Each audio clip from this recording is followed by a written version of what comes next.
O Senado aprovou o texto base da regulamentação na reforma tributária. Essa proposta contou com várias alterações trazidas pelos congressistas e isso sugere uma elevação, não é uma grande surpresa, do valor da alíquota.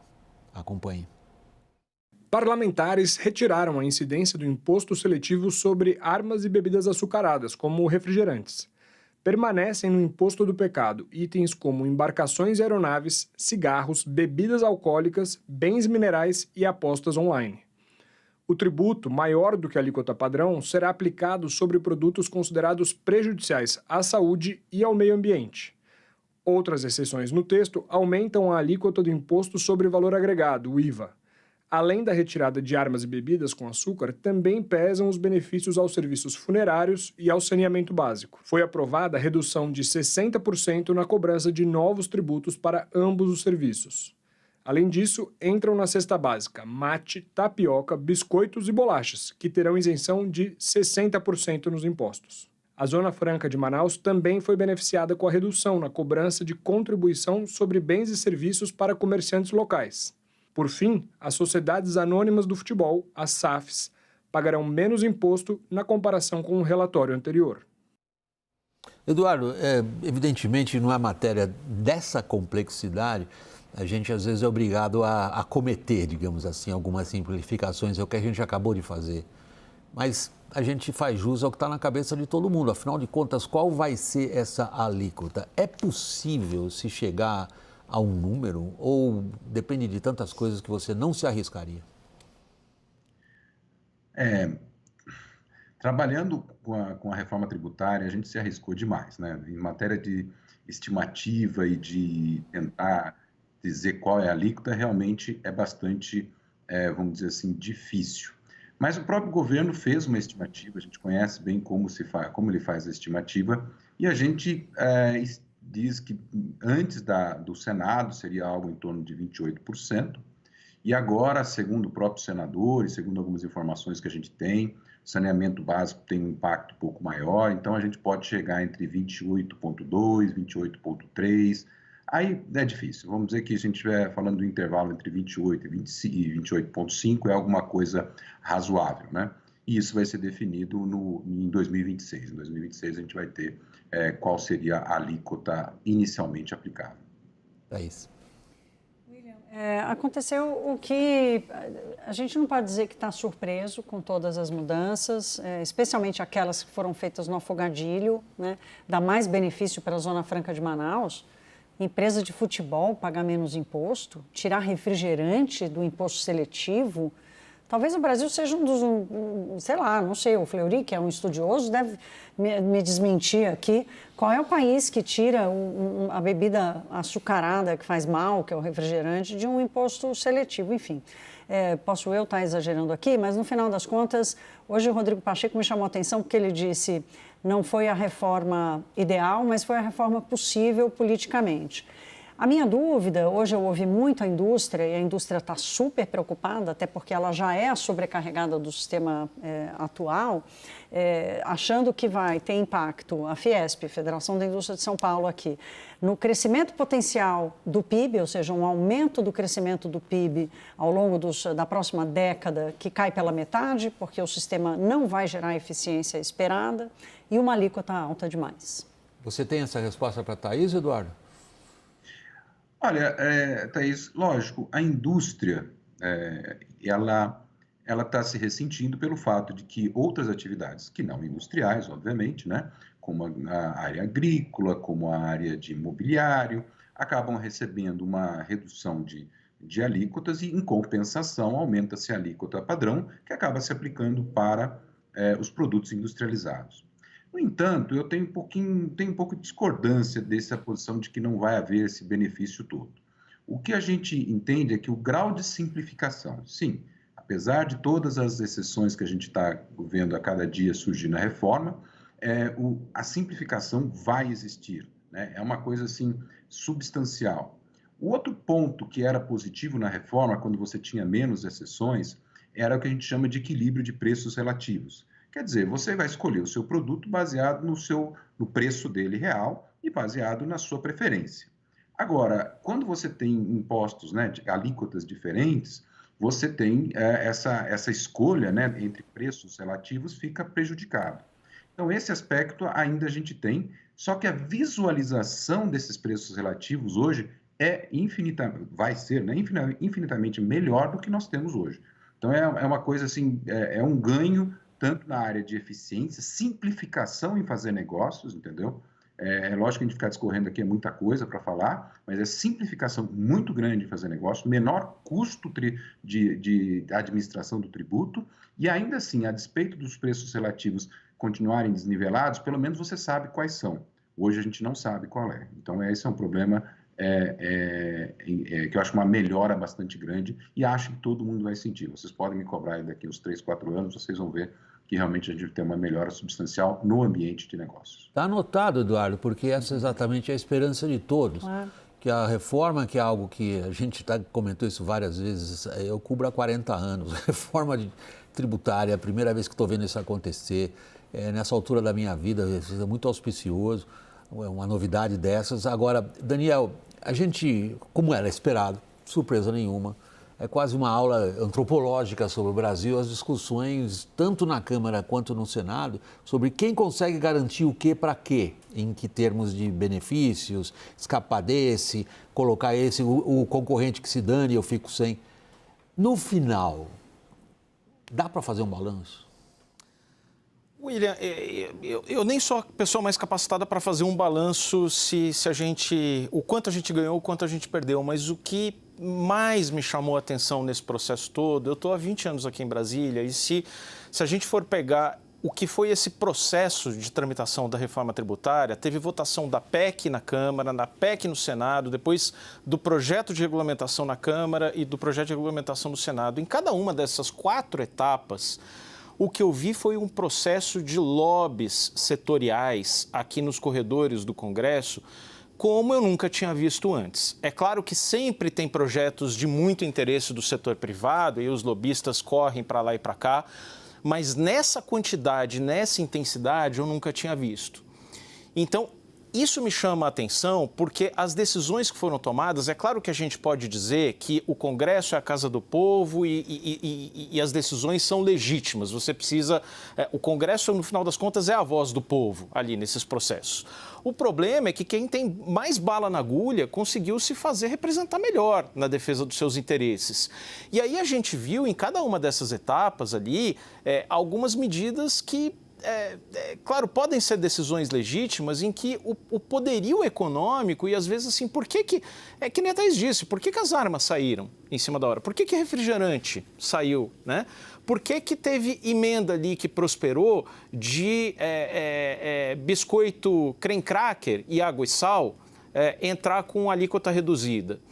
Essas coisas me chamaram muito a atenção no processo, a ponto de dizer, William, que teve ali um processo...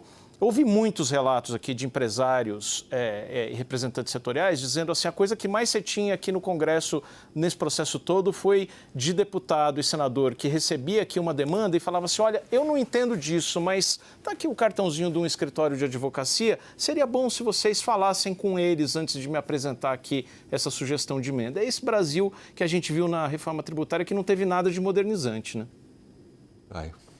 William, O Daniel está aprontando com uma reforma tributária com aspectos, vamos colocar assim, pouco republicanos, é isso, não é, Daniel? Não, o Congresso tradicionalmente ele é muito permeável a interesses privados, historicamente.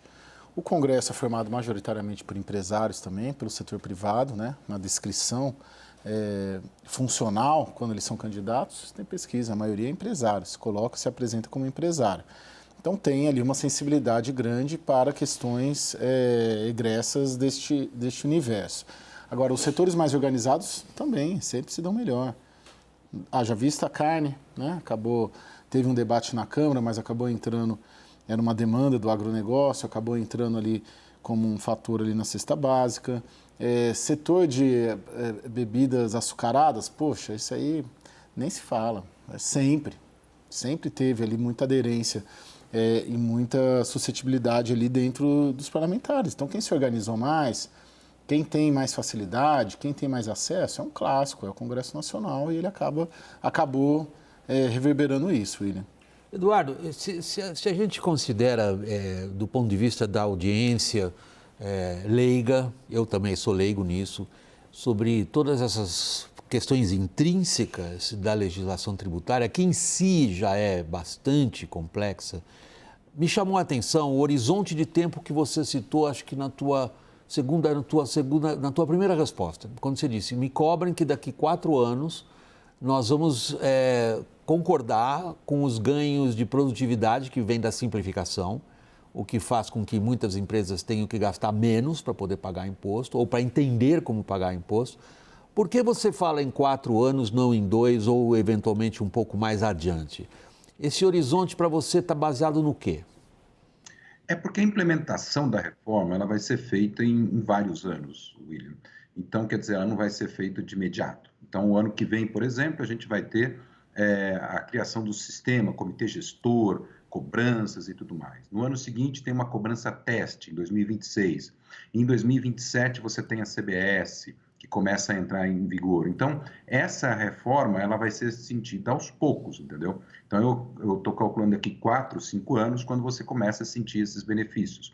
Quando a simplificação começa a ser vista claramente, embora ainda a implementação vai demorar, a implementação final, digamos, ou o fim da implementação é 2032. Então, a gente vai ter bastante tempo nisso, né?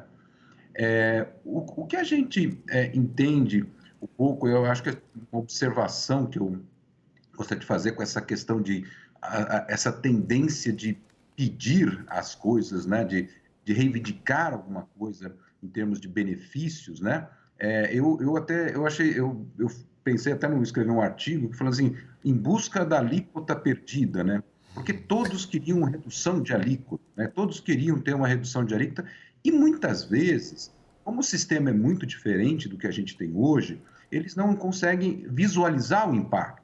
Em alguns casos, a gente viu uma redução de alíquota que não vai ter praticamente efeito nenhum, porque a maioria dos consumidores são empresas, e sendo empresas, tanto faz se a alíquota for 20, 25, 26, o fornecedor vai pagar, não vai fazer diferença para ele e nem para o comprador, né? Quando você tem uma alíquota reduzida no consumo final, como é o caso do saneamento básico, aí você tem impacto efetivamente em preço menor. De outra forma, você não tem esse impacto, né? Então, porque existe um mecanismo de débito e crédito. Então, existe uma certa dificuldade até mesmo de entender. Mas eu posso dizer, invadindo um pouco a minha área, assim, mas pelo trabalho que a gente tem feito nesse período de aprovação da reforma, que existe um vício de se pedir alguma coisa. Algumas vezes, um pouco até ineficaz no meu ponto de vista, entendeu? Mas existe um vício de se pedir favores, né? Falar assim, não, vamos tentar, vamos colocar mais isso, coloca mais aquilo, coloca mais... Então, quer dizer, virou uma coisa meio que a necessidade de se pedir isso sem saber exatamente qual o impacto. E, assim, se me permite, mais um ponto ainda, eu acho que toda essa questão de tentar mexer com os impostos, achando que os impostos podem resolver problemas, né? Hoje eu vi no debate do Congresso falando sobre substâncias que tem nas bebidas açucaradas, que são ruins, etc. Tal. Você não vai ser com imposto que você vai resolver isso. Você vai resolver isso com medidas, digamos, de comportamento, com medidas de proibição. Se uma substância é tão ruim assim, proíbe-se a substância de ser usada. Enfim, fica se achando que o tributo resolve tudo, né? Uma alíquota menor vai resolver tudo. Não é bem assim. É isso. Eu queria falar aqui, William, que assim, o sistema tributário brasileiro hoje é tão ruim, tão ruim, tão ruim, que é óbvio que o que passou, a espinha dorsal do projeto, né? A maior parte das críticas que a gente faz aqui é muito mais sobre o processo político. Esse relato que o Daniel deu agora, eu ouvi de muita gente também, né? Que nunca viu um assédio tão grande aos parlamentares, e a aderência que o Caio traz é uma aderência que é histórica, mas o Congresso não tem filtro, não tem um filtro com a realidade do país, com a necessidade de modernização, da política ser maior do que a pressão, né? Quer dizer, a ação política ela vai ficar menor do que a pressão privada. Então, acho que esse é o ponto. Mas hoje o brasileiro, o empresário e o brasileiro em geral, microempreendedor que seja, gasta até 1.500 horas para cumprir todas as suas obrigações tributárias. Qualquer redução disso, se baixar para 500, nós ainda vamos estar ao dobro da média mundial. Mas se baixar para 500, isso já é ganho de produtividade na veia. Então, eu acho que sim, a gente que acompanha, eu brinco que a primeira matéria que eu fui fazer no Congresso Nacional como jornalista foi sobre a reforma tributária em 1994, ou seja, exatamente 30 anos, né? Com o Luiz Carlos Rauli, fui entrevistar o Luiz Carlos Rauli, que era deputado. Então, sim, eu acho que é uma vitória para o Brasil, mas, ao mesmo tempo, a gente jogar luz sobre as falhas do processo, sobre a falha política do processo, aquilo que podia ter sido bem melhor, mesmo que o imposto não resolva tudo, como o Fleury diz, mas que embute uma preocupação importante, como deixar mais caro a bebida açucarada num país em que a obesidade aumenta, a obesidade infantil aumenta, isso faria parte da construção de um ambiente melhor.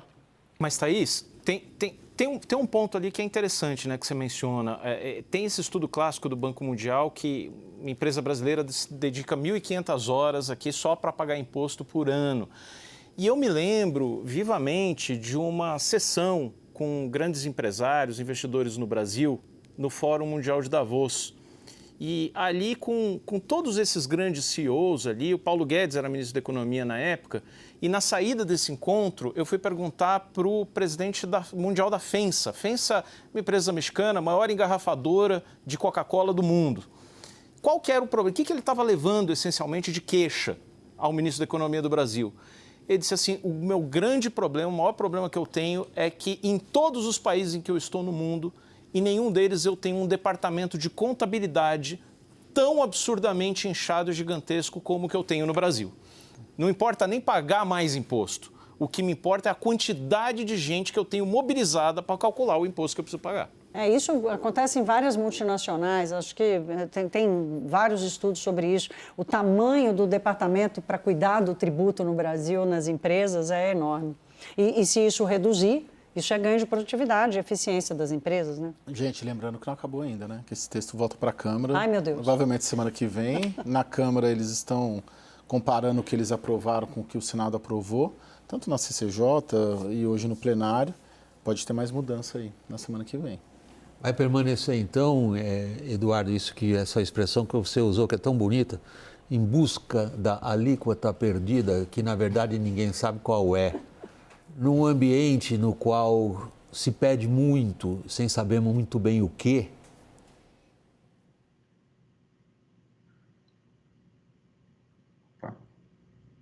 Eu estou fazendo uma ironia com o que você disse. Tem duas frases tuas que são ótimas, são quase poéticas, e é difícil falar de poesia em reforma tributária. Mas eles estão em busca da alíquota perdida, você está fazendo aí uma alusão a um livro famosíssimo, que é a busca de um tempo perdido, que o próprio autor diz que é inútil essa busca. E, por outro lado, você mesmo está dizendo, privilegia-se, ou melhor dito, o que existe é uma cultura, deixa eu pedir o meu, sem nem mesmo muito bem saber o que eu quero. Eu participei de vários estudos para setores mesmo, né? E a dificuldade é de mostrar que, olha, o problema que você tem que enfrentar algumas vezes na reforma é outro, né?